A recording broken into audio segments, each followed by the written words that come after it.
നീ എന്തിനടി ഏട്ടത്തി കാണുന്നേ? എന്റെ അച്ഛന്റെ കൊലയാളിയുടെ മോളെ.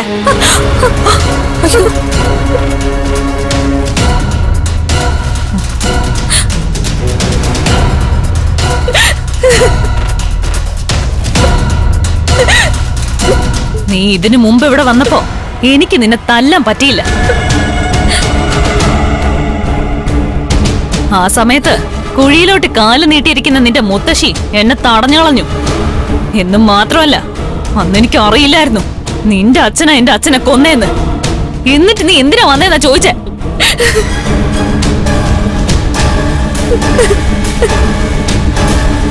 എന്താണ് നീ ഒന്നും പറയാത്തത്?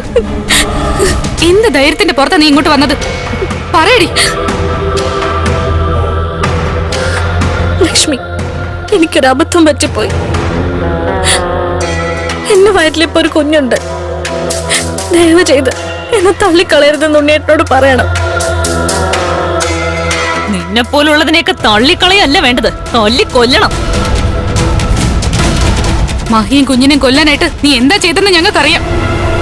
മഹിക്കും അറിയാം. എന്നിട്ട് നാണോ ഇല്ലേടി നിനക്ക് ഇവിടെ വന്ന് കെഞ്ചാൻ? നിന്നെ ഉണ്ണി സ്വീകരിക്കാൻ തയ്യാറാണെങ്കിൽ നീ തിരികെ അവിടെ വരുന്നത് കൊണ്ട് എനിക്ക് കുഴപ്പമൊന്നുമില്ല. പക്ഷെ ആ കുടുംബത്തിൽ കയറണമെങ്കിൽ കണ്ണേട്ടന്റെ സമ്മതം കൂടി വേണം. എന്റെ അച്ഛൻ താമസിച്ചിരുന്ന വീടാ അത്. കണ്ണേട്ടന്റെ അമ്മയുടെ വീട്. ആ വീടിന്റെ പറമ്പിലാ എന്റെ അച്ഛൻ അടക്കിയിരിക്കുന്നെ. അച്ഛനെ കൊന്നവന്റെ മോള് ആ വീട്ടിലേക്ക് വന്നാ എന്റെ അച്ഛന്റെ ആത്മാവിനത് പൊറുക്കാൻ പറ്റുമോ എടുത്തി? ആ സംഭവം നടക്കുമ്പോ ലക്ഷ്മിക്ക് 5 വയസ്സേ ഉള്ളൂ. ഞാനാണെങ്കിൽ കൈക്കുഞ്ഞ. അതുകൊണ്ട് ഞങ്ങൾക്കാർക്കും അതിലൊരു പങ്കുമില്ല.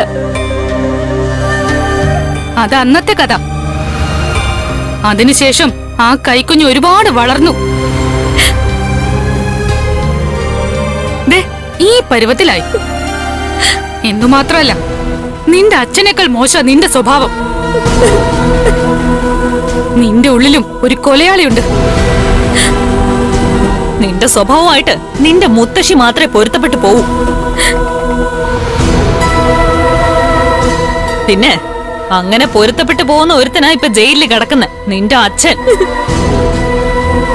ഞാൻ എന്റെ മുറച്ചെറുക്കൻ മേഘനെ വേണ്ടാന്ന് വെച്ച് പോയപ്പോ നീ എന്റെ അമ്മയ്ക്കും ഏട്ടിനും ഒപ്പം ചേർന്ന് എന്നെ ഏതൊക്കെ രീതിയിൽ കൊച്ചാക്കിയിട്ടുണ്ടെന്ന് എനിക്ക് അറിയാം. വഴി തെറ്റിയവളെന്നും വഴി പിഴച്ചവളെന്നൊക്കെ അന്ന് എന്നെ പറഞ്ഞിട്ടുമുണ്ട്. എന്തായാലും ഞാനിപ്പൊ ജീവിക്കുന്നതേ അന്തസ്സുള്ള ഒരാണിനൊപ്പോ. അതേ അന്തസ് എന്റെ ഏട്ടിനെന്ന് പറയുന്നവനുണ്ടെങ്കിൽ നീ ഇനി ഒരിക്കലും എന്റെ വീടിന്റെ പടി ചവിട്ടില്ല. നീ ഇനി ഉണ്ണിയേട്ടന്റെ ഭാര്യയായിട്ട് വാഴത്തില്ല.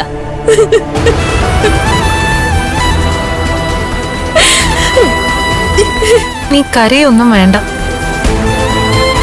ഞാൻ പറഞ്ഞല്ലോ, ഉണ്ണിക്ക് നിന്നെ ഉൾക്കൊള്ളാൻ കുഴപ്പമൊന്നുമില്ലെങ്കിൽ ഞങ്ങളാരും നിങ്ങളുടെ ബന്ധം അറുത്തു മാറ്റാൻ വരില്ല. നീ കൂടെ ഒന്ന് പറയണം ലക്ഷ്മി. നിന്റെ ചേച്ചി ആയതുകൊണ്ട് നിനക്ക് വേണ്ടി ഉണ്ണിയോട് സംസാരിച്ചെന്ന് വരും. വേറെ ആരെങ്കിലും ആയിരുന്നു മഹിയുടെ സ്ഥാനത്തെങ്കിൽ നിനക്ക് നിന്റെ കെട്ടുതല നഷ്ടപ്പെടേണ്ട സമയം കഴിഞ്ഞു. അതുകൊണ്ട് ഇനി ഇവിടെ നിന്ന് കൂടുതൽ കരയണ്ട. കരഞ്ഞാ ശരിക്കും നിന്നെ കരയിക്കും ഞാൻ. എന്റെ അച്ഛൻ മരിക്കുമ്പോഴേ ഞാൻ ഒരു കൈക്കുഞ്ഞായിരുന്നടി.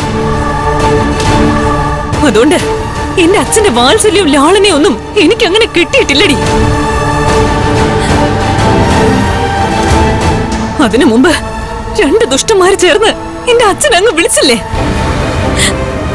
ഓരോന്ന് ഓർക്കുമ്പോ എന്റെ രക്തം തിളയ്ക്കോ.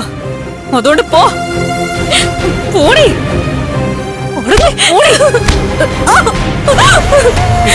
മഞ്ജു, വേണ്ട.